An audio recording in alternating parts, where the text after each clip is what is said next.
Hello বন্ধুরা, দেখো আজকে আমি বানিয়েছি মিষ্টি কুমড়ো দিয়ে চিংড়ি মাছের তরকারি। চলো আমার সাথে দেখো সম্পূর্ণ রেসিপিটা। দেখো কীভাবে বানাচ্ছি আমি। চিংড়ি মাছগুলোকে প্রথমে আমি ভেজে নিয়েছি নুন হলুদ মাখিয়ে। এবার ওই তেলের উপরেই দিয়ে দিয়েছি আমি গোটা জিরে, দিয়ে আলুর টুকরোগুলো অ্যাড করে দিয়েছি। আলুর টুকরোগুলোকে হালকা করে ভেজে নিচ্ছি আমি। আলুর টুকরোগুলো হালকা ভাজা হতেই নুন হলুদ আর কাঁচা লঙ্কা আদা বাটা দিয়ে দিয়েছি, আর দিয়ে দিয়েছি মিষ্টি কুমড়োগুলো। ভালো করে কষিয়ে নিচ্ছি এটাকে আমি। দেখো কষানো তো হয়ে গেল আমার। এবার দিয়ে দিচ্ছি পরিমাণ মতো জল, আর অ্যাড করে দিচ্ছি ভাজা চিংড়ি মাছ ওপর দিয়ে। আর দিয়ে দিয়েছিলাম সামান্য একটু ভাজা জিরে বাটা আর সামান্য একটু চিনি।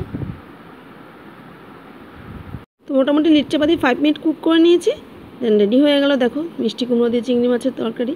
গরম গরম ভাতে কিন্তু দুপুরের খাবারটা দারুণ জমে যাবে। তোমাদের কেমন লাগলো বলো তো, আমার কমেন্ট বক্সে অবশ্যই জানিও বন্ধুরা।